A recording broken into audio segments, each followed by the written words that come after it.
5 6s. 10, 9, 8, 76ers. What's going on, everyone? This is UK 76ers. My name is Ben Glasspool. And last night, the Philadelphia 76ers beat the Cleveland Cavaliers in Cleveland to finish that 6-game road run that we had. That included the West Coast trip, of course. And we beat them by 114 points to 94. Once again, we're out Joel Embiid. And for those of you who don't know, I absolutely hate playing the Cavs. They seem to have our number recently. Don't get me wrong, they're a good team, and I like their players. You know, they've got a nice young core: Sexton, Garland, Okoro, Jared Allen, and I like what they're doing. But because of these decent players, they've unfortunately been able to get the better of us recently. So seeing this game, seeing with how the Brooklyn Nets are doing, that going for that top spot is becoming a very close race. So every game counts, every win matters, and indeed every loss matters. But we got the job done in Cleveland, quite convincing, obviously by 20 points no less. So you just can't complain one bit. So this will be, of course, I will run through the Cleveland game, but there are other things I do want to talk about, and perhaps this is something I might branch into further on down the line with this channel. Whilst I'll always have a dedicated amount of time to talk Sixers games, etc. We still got to talk about the trade deadline. We've got to talk about what happened there, and indeed what's going on with the Brooklyn Nets, our biggest competitor in the East, in my opinion. But I'll quickly rattle through what happened in this Cleveland game, allowing me to have a bit more time to talk about those other issues I just raised. But before we do, usual announcements. Visible providing me with some excellent stats once again. Some of these stats regarding today's game, regarding Shake Milton, as you could probably imagine, is fantastic, astonishingly good. The influence he had, the usage he has, the efficiency he's playing with, all illuminating stats provided to me from Visible. So check those guys out today. Similarly, USA Sports Merch providing you with great sports merch from the United States, from all 4 major sports leagues. Link will be in the description below. Last week, me and Bobby, Sixers Bobby, we recorded another podcast from Processor from the UK. Link, again, I will provide. We talked trade deadline, we talked Sixers, and everything in between. We had a great guest on, Sam Oakley. I'm sure some of you have known from Twitter already. Really great guy. We had him on. I will link that. And finally, thanks to some great guys on Twitter, I've been able to release some merch for the page.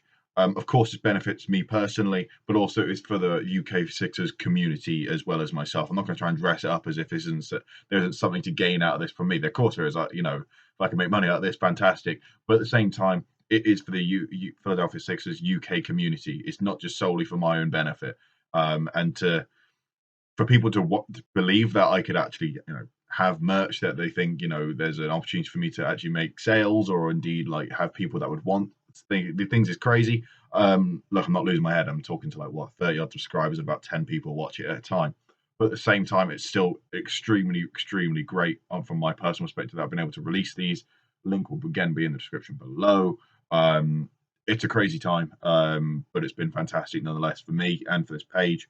And whilst things have been chopping and changing with regards to the frequency of my uploads, there will never be a doubt that I will still be here doing videos, tweeting out, whatever. I need basketball just to keep myself sane, even if Sixer basketball actually turns me insane. But here we are. This is fantastic. Thanks very much to all the guys involved and to everyone that's really supported me along the way. So that's a quick shout out to all you guys. So this Cavs game, as I alluded to before, I was terrified of the Cavs beforehand. And when this started, I thought, oh God, here we go again. Kevin Love started rolling back the years as if he's back in Minnesota. Hit 3 of 3. He had 8 early points. I don't think he had another 3 later down the line. So he had 11 points at the end of the first quarter.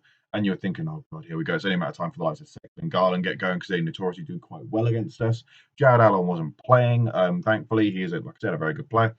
But we didn't have Embiid playing, so perhaps we couldn't quite exploit the Cavs' ability to really lack a 5. But I say that, and Dwight Howard came in with 18 points and 15 rebounds. And you guys will know I've criticised a lot of Dwight Howard, but he's just doing the fundamentals right. It's putbacks, it's energetic dunks, it's rebounding, it's being decent defensively. He had a nice little post game as well. I remember he had one little post move he did on Dean Wade, and that was fantastic to see. But Ben Simmons' form still lapsed a bit. He was 2 of 11 from the field. He had 13 rebounds, 5 assists. Look, people want to get on his back quickly, and I have been wanting to get on his back. But the thing is, he's human. All basketball players are human. They have streaks. They have runs where they'll have 5 games where they look unstoppable and 5 games where they look dreadful.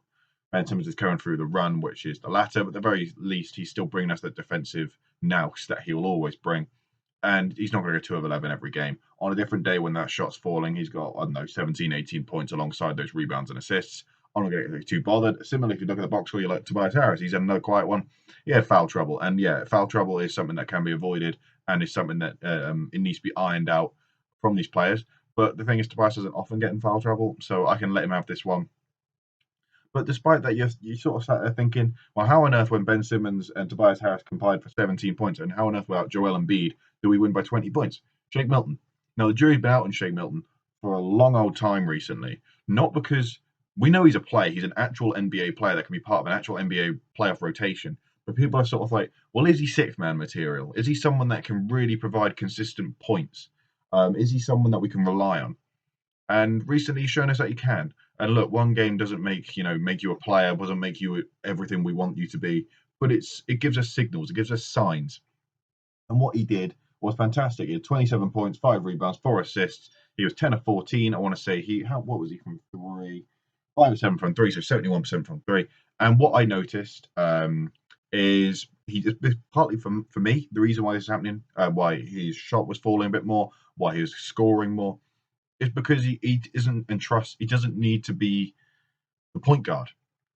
Now, like Seth Curry, he's sort of that, if we can make him a makeshift point guard on a couple minutes here and there, but it's not his optimal position. So when Tyrese Maxey came in, I also thought had a really nice game, doing typical Maxey things, mid-range floaters, a really lovely turnaround mid-ranger that was fantastic to see. When you've got players like that who can run the point, then it makes Shake Milton's job a lot easier. All he's got to do is float around and find those pockets of space where he can go to work, be that driving, cutting, or shooting from 3.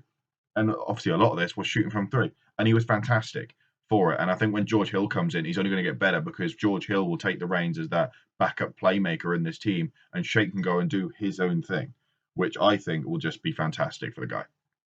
So I think Shake's form will only turn up as the season progresses, and you want his form to be going good into the playoffs rather than at the start of the season. So I'm all for this.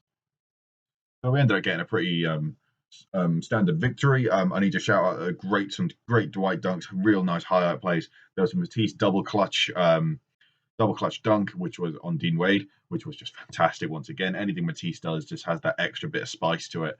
So that was fantastic. He had a 3-pointer as well. We always got to keep a close eye on his shot because as soon as that shot starts falling, then we've got ourselves a serious player. Not that he isn't already, but if we can get a consistent 3 and D player out of him, then that's someone you want to keep hold of for as long as he remains in the NBA, to be quite frank. But that was the Cleveland game. It was just a workmanlike win. It wasn't the most astonishing thing ever, but it was solid. It was decent in transition. It was being lethal from 3 with the Danny Greens of the world, the Seth Currys of the world. I think Seth was 5 of 10 from 3. Danny Green was 3 of 7. So once again, his consistent shooting keeps going on, keeps rolling on. And since all the Kyle Lowry rumors happened, he's been playing some of his best basketball season. Defensively, he's bringing it again. And that's one of the reasons why it wasn't just because we were so lethal in transition and we made sure we hit everything and punished every mistake. It was also because we forced those mistakes through defensive, like being solid defensively, through steals, through cutting the passing lanes, for ensuring that they don't get easy buckets and allowing them to drive into the paint, which is unfortunately what we've done a lot of when we've played the Cavs. We allowed the likes of Sexton or Garland to just drive and alley-oop it off to Jarrett Allen or Drummond when he was still on the team. So it's nice that we've eradicated that quite quickly, or at least for this game we did. So, as I've alluded to, I've been on a bit of a hiatus, isn't the right word, but I had a bit of a break just so I can find my feet with my new job, just so I can figure out what routine I want to get into with regards to the Sixers. And as you all know that we are now in the Easter break, I've got 2 weeks off, which means I can focus solely on Sixer basketball, which is lovely to do so once again. So yesterday was my first game watching live for a few days now, probably since last weekend, and I loved every second of it. I loved tweeting it. Unfortunately, I did doze off halfway through the third, but thankfully I woke up to a Sixers victory. But what has happened in the last few weeks is we've had the trade deadline, and it looked for all the world that we're chasing Kyle Lowry the hardest. That wasn't to be. I don't think I would have taken Kyle Lowry. I'm not going to have been under any other illusions that I wouldn't have. but it's also nice to keep hold of Danny Green. It's nice to keep hold of Maxi. It's nice to keep hold of Picks, and maybe I don't think Matisse Thybulle would have been thrown in. I think from what I can gather, the fact that they wanted Matisse as well was what really shook things up. I don't know. I'm not an insider, but that for me that would seem a bit steep. But we kept hold of these guys. We brought in George Hill. I had to say goodbye to Tony Bradley, unfortunately, which I was actually quite upset about. Look, I'm happy with the trade, but you just had that personal attachment to Tony Bradley because he's been doing so fantastically recently. So shout out to Tony Bradley. I wish you all the best in the future. You've been fantastic for the Sixers, and I'm sure you'll be in the NBA for years and years to come. But we brought in George Hill, who brings shooting, playmaking, defensiveness, defensive ability, and playoff experience. That's exactly what you want. And unlike a lot of these deals made on deadline day, it's not football, on the trade deadline, is you see people they bring in like Oladipo, which I'm not trying to take a dig at them. The Heat, that seems fair enough, or Bielitsa, but they always have that 1 year left on their contract or something. We always seem to forget George Hill we got for 2 years, which is a fantastic pickup and a really, really, really nice deal. So I can't complain one bit. I think I would have quite liked to bring Muscala in as a stretch 4, stretch 5 as well in that deal. But look, we're not going to win or lose a championship based on whether or not we brought Mike Muscala in. So now we move on to the buyout market. And there are a couple of people that intrigued me. I like the idea of Gorgie Dieng. I still kind of think I would like to have that backup 5, that stretch 5, just in case we need to go to it if backup Dwight isn't quite working out. But obviously Dieng's gone to the Spurs, which is a bit bizarre because I don't really get that move. Normally when you have a buyout candidate, they go to someone who's really contending. But you do you, Gorgie. And then you've got Kelly Olynyk, who can be that stretch 4, stretch 5, because Mike Scott as a backup 4 is not it. And also, it just like I said, it gives us that stretch 5. It gives us that ability to change things up, to have Kelly Olynyk at the 5, then have Ben Simmons running the floor, give him that space in the paint. Olynyk can pull out to the perimeter, and he's got a whole lot more space to work with. And I think it'd be really fun to see in the limited minutes we'd give Olynyk in the playoffs, or indeed throughout the season if we got him a bit earlier. And first, I would like to caveat all of this. Well, there's no guarantee these players are going to be bought out. We can probably assume that they will be, but there's no guarantee. So we are just spitballing names here who look as if they could get bought out. Those 28, 29 years of age plus players on a 1 year, 1 year left of their deal, quite a modest amount of money that they're going to be making. So we've looked at Kelly Olynyk, looking at Wayne Ellington. I've been singing the praises of Wayne Ellington, and I still really, really want him. You can't get too much shooting, especially veteran shooting. You know that Wayne Ellington is the real deal in terms of what he does, and I would love him on this team. There's Avery Bradley as well. I know, look, he's been injured on the Heat, but he was really good on the Lakers. He really did slip under the radar how good he was. He brings a bit of playmaking. He's not a point guard, but he brings a bit of playmaking. He can play the 2, and defensively, he is very good. He's quite underrated, in my opinion, how good he is defensively.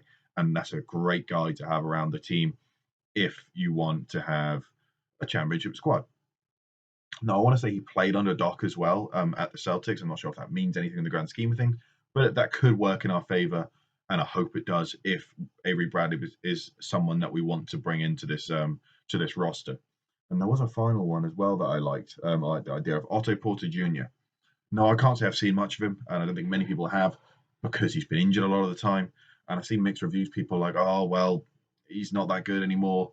But the thing is, why not give it a whirl? He could play the 4. Is he better than Mike Scott? Yeah. Is he? No, look, he's not a 4. Naturally, he's more of a 3. But you still give him a whirl if you can. I'm not sure how many roster spots we've got available. But the thing is, I don't want to play Furkan Korkmaz in the playoffs. And I don't care what he does until then. It's just he's not a playoff player. He really isn't. It's as simple as that. I would rather bring in someone who I think's got a bit more about them, who's got a bit more experience, a bit more nous, and can just do a bit more for this team. And the people I've listed before, on top of Otto Porter Jr., they're better than what we got from the bench at least. And I know that the bench did fantastically well yesterday, got 50 plus points, and you've got to give the credit where credit's due. But let's not try and pretend that this bench is all of a sudden very, very good. It's not. It's not at all. It's a very poor bench. It's a very thin bench. We don't really have a backup 4.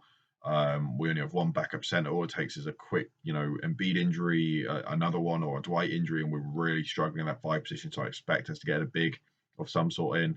I think Kelly Olynyk makes a lot of sense in that respect. Hence why I said it.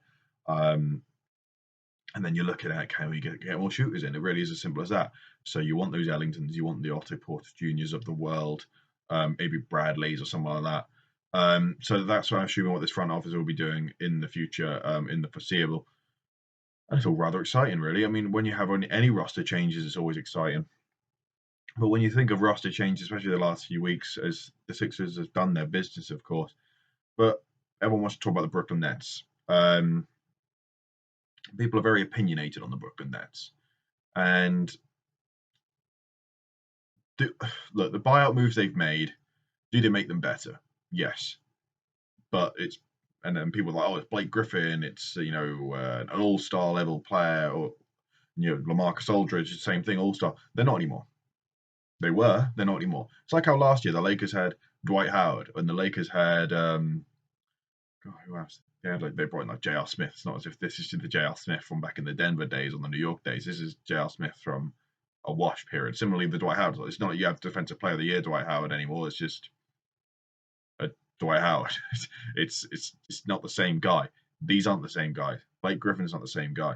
LaMarcus Aldridge isn't the same guy. Are they good? Yes. Will they give them more scoring? Yes. Do any of them solve the real issue that the Brooklyn Nets have? Is all they want is someone that can stop Joel Embiid. Have they got anyone that can do that? No. Have they got people that can outscore the Sixers as a collective? Yes. But have they got anyone that can individually stop Joel Embiid? No. Their biggest Joel Embiid stopper, and he wasn't even much of a stopper, was Jared Allen. And he wasn't brilliant at stopping Embiid, but he was a bit better than what they got, put it that way. So I'm not worried about the Nets. And then you talk about people are talking about how it sort of undermines the spirit of the game, and that they're buying the league, and they're sort of taking all the players and making it's not making it uncontestable. So, well, no, they're not. No, they're not. I mean, since when does no one bats an eye at the James Harden trade? People are sort of like, oh wow, this is a real, you've got a trio of superstar players in Kyrie, James Harden, Kevin Durant, and then they bring in a washed Blake Griffin and a washed LaMarcus Aldridge. Like, they're still good in their own right, but they're not what they used to be. That's the main thing. And then that's all of a sudden that's what winning that's what is winning them. This no, it makes them better. It makes them more intriguing, but it doesn't mean that the title is theirs. I mean, they're favourites. I'd make them favourites. Of course I would. But it's not as one and done as people are making it out to be. That Warriors team would still wipe the floor with them. That Heat team from back in the day, the LeBron, Bosh, and Wade would still wipe the floor with them, in my opinion. It's just, let's just see what happens in the playoffs. We crowned the Clippers very early on last season. That didn't work out too well. We'll see what happens. I still think the Nets would beat us in 7-game series, but we've got every chance of coming out of the East if we have everyone healthy, if we make the correct buyout moves, if we just do what we need to do and focus up on ourselves. Doesn't matter what anyone else is doing. And people might be thinking, why aren't you mentioning the Bucks? Well, I'll get worried about the Bucks when I get worried about the Bucks. If I do, I don't really like Budenholzer. I don't think he's that good a coach. But they play quite a one-dimensional game.